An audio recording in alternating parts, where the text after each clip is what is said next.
ನಾನ್ move ಆದ್ರೆ ಮತ್ತೆಲ್ಲ back side ಬರ್ನಾಗ sir ಅದಕ್ಕೆ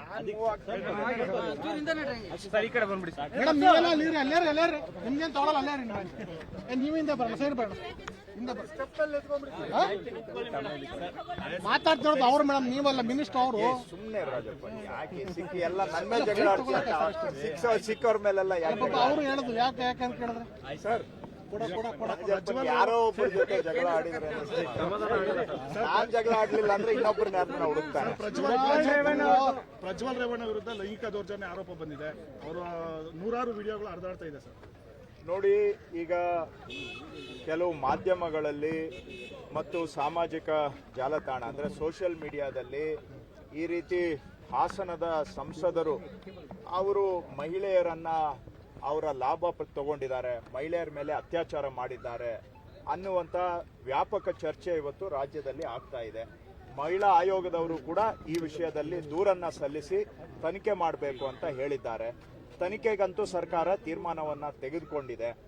ಸೊ ಈ ಸಂದರ್ಭದಲ್ಲಿ ಇವತ್ತು ಅವರು ಸಂಸದರ ಬಗ್ಗೆ ಆರೋಪ ಬಂದಿದೆ. ತನಿಖೆಯಲ್ಲಿ ಇದೆಲ್ಲ ಸಾಬೀತಾಗಬೇಕಾಗತ್ತೆ.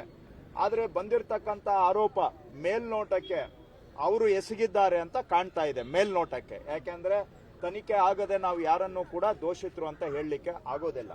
ಆದರೂ ಕೂಡ ಮೇಲ್ನೋಟಕ್ಕೆ ನಾವು ಹೇಳೋದಾದ್ರೆ ಇದು ಅವರು ಮಹಿಳೆಯರನ್ನ ಅವರ ಲಾಭ ತಗೊಂಡಿದ್ದಾರೆ, ಮಹಿಳೆಯರ ಮೇಲೆ ಅತ್ಯಾಚಾರ ಆಗಿದೆ ಅನ್ನುವಂತಹದ್ದು ಮೇಲ್ನೋಟಕ್ಕೆ ಕಂಡು ಬರ್ತಾ ಇರೋ ಹಿನ್ನೆಲೆಯಲ್ಲಿ ಈಗ ಅವರ ಕುಟುಂಬದವರೇ ಉತ್ತರ ಕೊಡಬೇಕು. ರಾಜ್ಯದ ಜನ ಅವರಿಗೆ ಅವರ ತಾತ ಅವರಿಗೆ ಮುಖ್ಯಮಂತ್ರಿ ಮಾಡಿದ್ರು, ಅವರ ತಾತ ಅವರಿಗೆ ಕರ್ನಾಟಕದ ಜನರ ಬೆಂಬಲದಿಂದ ಅವರು ಪ್ರಧಾನಮಂತ್ರಿ ಆಗಿದ್ರು, ಅವರ ತಂದೆ ಅಂದ್ರೆ ಚಿಕ್ಕಪ್ಪ ಕುಮಾರಸ್ವಾಮಿ ಅವರು 2 ಬಾರಿ ರಾಜ್ಯದ ಮುಖ್ಯಮಂತ್ರಿ ಜನಗಳ ಋಣದಿಂದ ಆಗಿದ್ದಾರೆ. ಅವರ ತಂದೆ ಮಾನ್ಯ ರೇವಣ್ಣ ಅವರು ಇಲ್ಲಿವರೆಗೂ ಅದು ಎಷ್ಟು ಬಾರಿ ಮಿನಿಸ್ಟರ್ಗಳಾಗವ್ರೆ, ಯಾವತ್ತೂ ಕೃಷಿ ಖಾತೆ ಒಂದು ದಿನ ಮಿನಿಸ್ಟರ್ ತಗೊಳ್ಳಿಲ್ಲ. ಅವ್ರಿಗೆ ಏನಿದ್ರು ಬರೀ PWD ಬೇಕು, ನೀರಾವರಿ ಖಾತೆ ಬೇಕು, ಪವರ್ ಡಿಪಾರ್ಟ್ಮೆಂಟೇ ಬೇಕು, ಎಲ್ಲಾ ಅಧಿಕಾರಗಳನ್ನ ಅನುಭವಿಸಿದ್ದಾರೆ. ಇಷ್ಟೆಲ್ಲ ಆಗಿ ಯಾವ ಜನ ಇವರಿಗೆ ವೋಟ್ ಹಾಕಿ ಸಾಕಿದ್ದಾರೆ, ಯಾವ ಜನ ಇವರಿಗೆ ಸಮಾಜದಲ್ಲಿ ಒಂದು ಸ್ಥಾನಕ್ಕೆ ತಂದಿದ್ದಾರೆ, ಅನ್ನ ಹಾಕಿದ ಮನೆಗೆ ಇವತ್ತು ಕನ್ನ ಹಾಕಿ ಆ ಮಹಿಳೆಯರನ್ನ ಮೇಲೆ ಅತ್ಯಾಚಾರ ಮಾಡಿ ಮಹಿಳೆಯರ ದುರ್ಲಾಭ ಪಡೆದುಕೊಂಡು ತಮ್ಮ ಅಧಿಕಾರವನ್ನ ದುರ್ಬಳಕೆ ಮಾಡಿರ್ತಕ್ಕಂತಹದ್ದು ಮೇಲ್ನೋಟಕ್ಕೆ ಇದು ಬಹುಶಃ ದೇಶದ ಇತಿಹಾಸದಲ್ಲೇ, ಇಡೀ ದೇಶದ ಇತಿಹಾಸದಲ್ಲಿ ಅಥವಾ ಬಹುಶಃ ಇಡೀ ಪ್ರಪಂಚದ ಇತಿಹಾಸದಲ್ಲೇ ಅತಿ ದೊಡ್ಡ ಲೈಂಗಿಕ ಅತ್ಯಾಚಾರ ಪ್ರಕರಣದ ತರ ಕಾಣ್ತಾ ಇದೆ. ನಾನು ಯಾವುದೂ ವಿಡಿಯೋ ನೋಡಿಲ್ಲ, ನಾನು ಯಾವುದೂ ಕೂಡ ಚಿತ್ರಗಳನ್ನು ನೋಡಿಲ್ಲ. ಸ್ನೇಹಿತರಿಂದ ತಿಳಿದುಕೊಂಡಿದ್ದು, ಕೆಲವು ಮಾಧ್ಯಮದಲ್ಲಿ ವರದಿ ಆಗಿರೋದ್ರ ಪ್ರಕಾರ ಇದರಲ್ಲಿ 10 ಮಹಿಳೆಯರು, ಬಹುಶಃ 100 ಮಹಿಳೆಯರು ಸಂತ್ರಸ್ತರಿದ್ದಾರೆ, ಈ ಅತ್ಯಾಚಾರಕ್ಕೆ ಒಳಗಾಗಿದ್ದಾರೆ ಅನ್ನುವಂತ ಮಾಹಿತಿ ಆಧಾರದ ಮೇಲೆ ಹೇಳೋದಾದ್ರೆ ಬಹುಶಃ ಇದು ಪ್ರಪಂಚದಲ್ಲೇ ಅತಿ ದೊಡ್ಡ ಲೈಂಗಿಕ ಹಗರಣ, ಅತಿ ದೊಡ್ಡ ಅತ್ಯಾಚಾರ ಪ್ರಕರಣ. ಇಷ್ಟು ದಿನ ಇವರ ಮನೆಯಲ್ಲೇ ಮಹಿಳೆಯರಿಗೆ ಈ ರೀತಿ ಅನ್ಯಾಯ ನಡೀತಾ ಇರೋದನ್ನ ನೋಡಿ ಇವರ ತಂದೆ ಏನ್ ಮಾಡ್ತಾ ಇದ್ರು, ಇವರ ತಾಯಿ ಏನ್ ಮಾಡ್ತಾ ಇದ್ರು, ಇವ್ರ ತಾಯಿ ಒಬ್ಬ ಹೆಣ್ಣಾಗಿ ಮಗ ಇಷ್ಟೆಲ್ಲ ಘೋರ ಅಪರಾಧಗಳನ್ನ ಮಾಡ್ತಾ ಇದ್ರು ಕೂಡ ಈ ಮಗನ್ಗೆ ಒಂದು ಅಧಿಕಾರ ಬೇಕು, ಇನ್ನೊಬ್ಬ ಮಗನ್ಗೆ ಇನ್ನೊಂದು ಅಧಿಕಾರ ಬೇಕು, ತಾಯಿಗೂ ಅಧಿಕಾರ ಬೇಕು, ತಂದೆಗೂ ಅಧಿಕಾರ ಬೇಕು, ಚಿಕ್ಕಪ್ಪನಿಗೂ ಅಧಿಕಾರ ಬೇಕು, ತಾತಾಗೂ ಅಧಿಕಾರ ಬೇಕು, ಮನೆ ಅಳಿಯಂದಿರಿಗೆ ಅಧಿಕಾರ ಬೇಕು, ಸೊಸೆಯಂದಿರಿಗೆ ಅಧಿಕಾರ ಬೇಕು. ಬರೀ ಅಧಿಕಾರ ದಾಹದಲ್ಲೇ ಮುಳುಗಿದ್ದ ಇವರಿಗೆ ಇವರ ಮನೆಯಿಂದನೇ ಇಷ್ಟು ದೊಡ್ಡ ಮಹಿಳೆಯರ ಅತ್ಯಾಚಾರ ನಡೀತಾ ಇದ್ದಿದ್ದು ಇವ್ರ ಕಣ್ಣಿಗೆ ಕಾಣಿಸಿರ್ಲಿಲ್ವಾ? ಕಣ್ಣಿಗೆ ಕಂಡು ಕಾಣದ ಹಾಗೆ ಜಾಣ ಕುರುಡುತನ ಕಾಪಾಡ್ಕೊಂಡು ಬಂದಿದಾರ. ಹಾಗಾದ್ರೆ ಇವ್ರಿಗೆ ಬೇಕಾಗಿರೋದು ಬರೀ ಅಧಿಕಾರನೇ ಹೊರ್ತು ಯಾವ ಜನ ಇವರಿಗೆ ವೋಟ್ ಹಾಕಿ ಸಾಕಿದ್ದಾರೆ ಆ ಜನಗಳಿಗೆ ಇಷ್ಟು ದೊಡ್ಡ ದ್ರೋಹ ಮಾಡಬಹುದಾ? ಇವರು ಇಷ್ಟು ದೊಡ್ಡ ಹಗರಣ ಮಾಡಬಹುದಾ ಇವರು? ಯಾಕೆ ಇಲ್ಲಿವರೆಗೂ ಅವ್ರ ಮನೆಯಲ್ಲಿ ಇದನ್ನ ಯಾಕೆ ಮುಚ್ಚಾಕೊಂಡು ಬಂದ್ರು? ಕುಮಾರಸ್ವಾಮಿ ಅವರು ಹೇಳಿದಾರಲ್ಲ, ಹೆಣ್ಮಕ್ಳು ದಾರಿ ತಪ್ಪಿದ್ದಾರೆ ಅಂತ. ಮಾನ್ಯ ಕುಮಾರಸ್ವಾಮಿ ಅವರೇ, ಈಗ ಹೇಳಿ ಯಾರು ದಾರಿ ತಪ್ಪಿರೋರು? ನಿಮ್ ಮನೆ ಮಗನ ದಾರಿ ತಪ್ಪಿರೋದು, ಈ ಕರ್ನಾಟಕದ ಮಹಿಳೆಯರ ದಾರಿ ತಪ್ಪಿರೋದು. ಅಮಾಯಕ ಮಹಿಳೆಯರನ್ನ ಈ ತರ ನೀವು ಎಕ್ಸ್ಪ್ಲಾಯ್ಟೇಷನ್ ಮಾಡಿದ್ದೀರಲ್ಲ, ಅವರ ಅಮಾಯಕತನವನ್ನ, ಅವರ ಬಡತನವನ್ನ, ಅವರ ಕಷ್ಟದ ಪರಿಸ್ಥಿತಿಗಳನ್ನ ಲಾಭ ತಗೊಂಡು, ದುರ್ಲಾಭ ತಗೊಂಡು ಇಡೀ ಪ್ರಪಂಚದ ಅತಿ ದೊಡ್ಡ ಲೈಂಗಿಕ ಹಗರಣ ಮಾಡಿದ್ದೀರಲ್ಲ, ಯಾರು ದಾರಿ ತಪ್ಪಿರೋರು? ಮಾನ್ಯ ದೇವೇಗೌಡ್ರೆ, ಮಾನ್ಯ ಕುಮಾರಸ್ವಾಮಿ ಅವರೇ, ಮಾನ್ಯ ರೇವಣ್ಣ ಅವರೇ, ಶ್ರೀಮತಿ ಭವಾನಿ ಅವರೇ, ಉತ್ತರ ಕೊಡಿ ರಾಜ್ಯಕ್ಕೆ. ನೀವು ಇಷ್ಟೆಲ್ಲ ನಿಮ್ಮ ಮನೆಯಲ್ಲಿ ನಡೀತಾ ಇದ್ರು, ಏನ್ ಮಾಡ್ತಾ ಇದ್ರಿ ಇಷ್ಟು ದಿನ?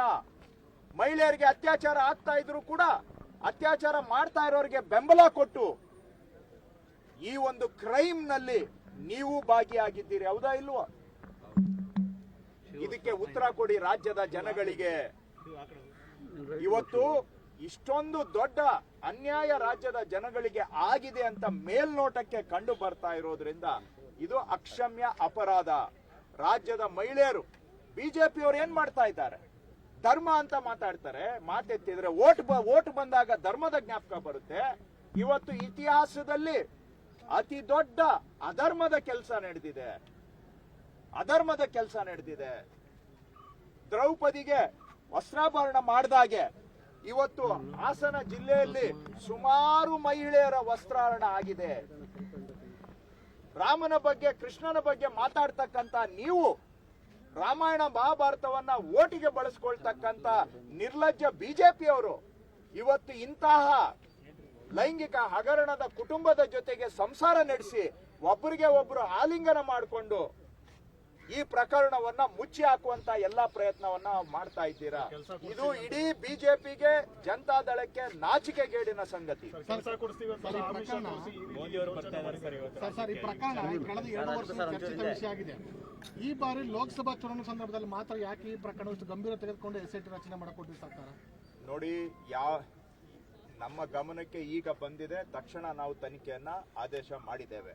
ಎಲ್ಲಿ ಚರ್ಚೆ ಆಗಿತ್ತು ಅದು ನಮ್ಗೆ ಗೊತ್ತಿಲ್ಲ, ಅದರ ಬಗ್ಗೆ ನಾನು ಉತ್ತರ ಕೊಡ್ಲಿಕ್ಕೆ ಆಗೋದಿಲ್ಲ. ಇವತ್ತು ಮಾನ್ಯ ನರೇಂದ್ರ ಮೋದಿ ಅವರು ಕರ್ನಾಟಕಕ್ಕೆ ಬರ್ತಾ ಇದ್ದಾರೆ. ಮಾನ್ಯ ನರೇಂದ್ರ ಮೋದಿ ಅವರೇ, ನೀವು ಇತ್ತೀಚೆಗೆ ತಾಳಿಯನ್ನ ಕಸಿದುಕೊಳ್ಳೋದ್ರ ಬಗ್ಗೆ ಮಾತಾಡ್ತಾ ಇದ್ದೀರಾ.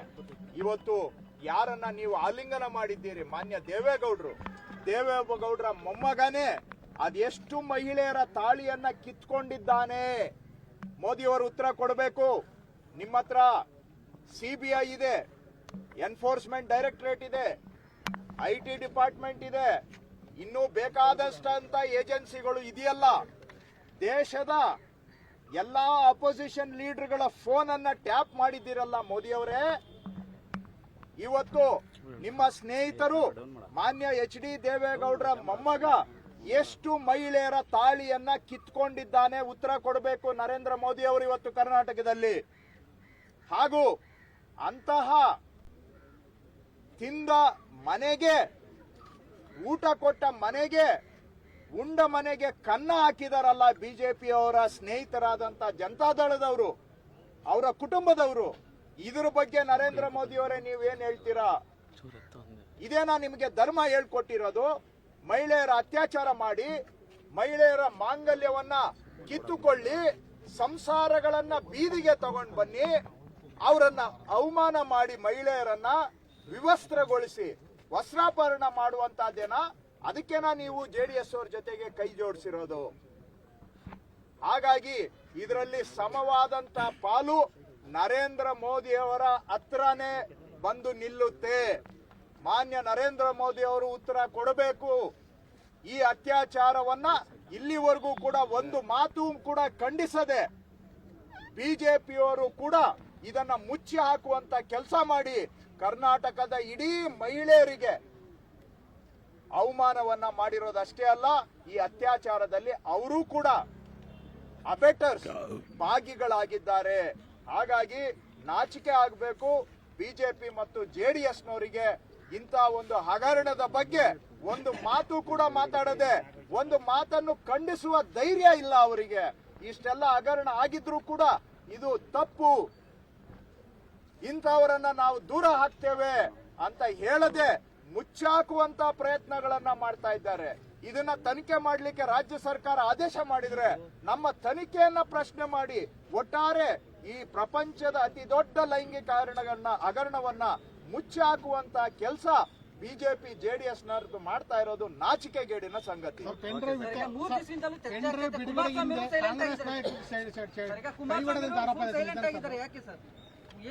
ನೋಡಿ, ಕುಮಾರಸ್ವಾಮಿ ಅವರೊಬ್ಬರೇ ಅಲ್ಲ, ದೇಶದ ಮಾಜಿ ಪ್ರಧಾನಿಗಳು ಮಾನ್ಯ ದೇವೇಗೌಡರು ಇದಕ್ಕೆ ಉತ್ತರ ಕೊಡಬೇಕು. ಮಾನ್ಯ ಕುಮಾರಸ್ವಾಮಿ ಅವರು ಉತ್ತರ ಕೊಡಬೇಕು. ನಿಮ್ಮ ಮನೆ ಮೊಮ್ಮಗ, ನಿಮ್ಮ ಮಗ ಈ ತರಹ ಇಡೀ ಮಹಿಳೆಯರ ಕುಲಕ್ಕೆ, ಅದು ಎಷ್ಟು ಮಹಿಳೆಯರಿಗೆ ಈ ತರ ಆಗಿದೆ ಅನ್ನೋದು ಇಲ್ಲಿವರೆಗೂ ಲೆಕ್ಕ ಇಲ್ಲ ಅಂತ ಕಾಣುತ್ತೆ.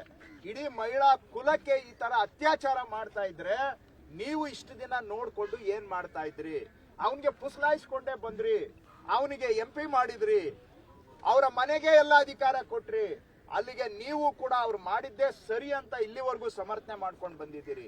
ಇವತ್ತಿಗೂ ಕೂಡ, ಈ ಕ್ಷಣದವರೆಗೂ ಕೂಡ ಇದು ಮಾಡಿರೋದು ತಪ್ಪು ಅಂತ ಒಂದು ಹೇಳಿಕೆಯನ್ನು ನೀವು ಕೊಟ್ಟಿಲ್ಲ ಅಂತ ಹೇಳಿದ್ರೆ, ಇದನ್ನ ಮಾಡಿರೋದನ್ನ ಮುಚ್ಚಾಕಿ ಅದನ್ನೇ ಸಮರ್ಥನೆ ಮಾಡಿಕೊಂಡು ನಾವು ಮಾಡಿದ್ದೇ ಸರಿ, ಉಂಡ ಮನೆಗೆ ಕನ್ನ ಹಾಕೋದೇ ನಮ್ಮ ಸಂಸ್ಕೃತಿ ಅಂತ ತಾವು ಹೇಳೋದಾದ್ರೆ, ಜನ ಎಲ್ಲದಕ್ಕೂ ನಿಮ್ಗೆ ಅಧಿಕಾರ ಕೊಟ್ಟಿದ್ದಾರೆ, ಇಲ್ಲ ಅಂತಲ್ಲ. ನಿಮಗೆ ಎಲ್ಲ ಸಂಪತ್ತು ಕೊಟ್ಟಿದ್ದಾರೆ, ಆಸ್ತಿ ಕೊಟ್ಟಿದ್ದಾರೆ, ಅಧಿಕಾರ ಕೊಟ್ಟಿದ್ದಾರೆ. ಆದ್ರೆ ಅದೇ ಜನ ರೊಚ್ಚಿಗೆದ್ರೆ ಎಲ್ಲವನ್ನು ಕಸಿದುಕೊಳ್ತಾರೆ ಅನ್ನೋದನ್ನ ಮರೆಯಬೇಡಿ. ಪೆನ್ ಡ್ರೈವ್ ವಿತರಣೆಯಿಂದ ಕಾಂಗ್ರೆಸ್ ನಾಯಕರ ಷಡ್ಯಂತ್ರ ಇದೆ. ನೋಡ್ರಿ, ಪೆನ್ ಡ್ರೈವ್ ವಿತರಣೆ ಯಾರು ಮಾಡಿದ್ರು? ಹಾಗಾದ್ರೆ ಇವರು ಇಷ್ಟೊಂದು ಮಹಿಳೆಯರನ್ನ ವಿವಸ್ತ್ರ ಮಾಡಿ, ಅತ್ಯಾಚಾರ ಮಾಡಿ, ಹಗರಣ ಮಾಡಿ, ರೇಪ್ ಮಾಡಿ ಅದನ್ನ ಮುಚ್ಚಾಕ್ಬೇಕಾಗಾದ್ರೆ, ಸತ್ಯ ಹೊರಗಡೆ ಬರಬಾರ್ದು. ಹಾಗಾದ್ರೆ ಯಾವ ಸಮಾಜದಲ್ಲಿ ನಾವು ಬದುಕಿದ್ದೇವೆ? ಯಾರು ಬಿಡುಗಡೆ ಮಾಡಿದ್ರು ಅಂತ ಹೇಳಿ ಅದನ್ನ ಪ್ರಶ್ನೆ ಮಾಡ್ತಾರೆ ಇವರು. ಹಾಗಾದ್ರೆ ಇಷ್ಟು ದೊಡ್ಡ ಪ್ರಪಂಚದ ಅತಿ ದೊಡ್ಡ ಲೈಂಗಿಕ ಹಗರಣ, ಮಹಿಳೆಯರ ಎಕ್ಸ್ಪ್ಲಾಯಿಟೇಷನ್ ಅನ್ನ ಮುಚ್ಚಾಕ್ಬೇಕಾಗಾದ್ರೆ ಯಾರು ಬಂತೋ, ಎಲ್ಲಿಂದ ಬಂತೋ? ಅದ್ಯಾಕ್ರಿ ಪ್ರಶ್ನೆ? ಈಗ ಆಗಿದ್ಯಾ ಇಲ್ವೋ ಅದನ್ನ ಮಾತಾಡ್ಬೇಕು ಇವತ್ತು. ಅದನ್ನ ಮಾತಾಡೋದು ಬಿಟ್ಬಿಟ್ಟು ಇದನ್ನ ಈ ಇಡೀ ಹಗರಣವನ್ನ ಮುಚ್ಚಾಕೋದಕ್ಕೋಸ್ಕರ SIT ಇವಾಗ ಯಾಕೆ ಮಾಡಿದ್ರು? ಎಲ್ಲಿಂದ ಬಂತು ಪೆನ್ ಡ್ರೈವ್? ಯಾರು ಕೊಟ್ರು ಪೆನ್ ಡ್ರೈವ್? ಯಾರು ಕೊಟ್ರೋ, ಎಲ್ಲಿಂದ ಬಂತೋ? ಆಗಿರೋ ಮಹಿಳೆಯರಿಗೆ ಅನ್ಯಾಯ ಹೌದಾ ಇಲ್ವಾ? ಯಾರು ಮಾಡಿರೋದು? ಈ ಸತ್ಯ ಹೊರಗಡೆ ಬರಬೇಕು. ತಪ್ಪು ಮಾಡಿರೋರಿಗೆ ಶಿಕ್ಷೆ ಆಗ್ಬೇಕು, ಅದು ಮುಖ್ಯ. ಅದನ್ನ ಬಿಟ್ಬಿಟ್ಟು ಇಶ್ಯೂನ ಮುಚ್ಚಾಕೋದಕ್ಕೋಸ್ಕರ ಏನೇನೋ ತಂತ್ರಗಾರಿಕೆ ಮಾಡಿದ್ರೆ ಇದು ಅನ್ಯಾಯದ ಮೇಲೆ ಅಪಮಾನವೂ ಸಹ. ಈಗಾಗಲೇ ಆ ಮಹಿಳೆಯರಿಗೆ ಅವಮಾನ ಆಗಿ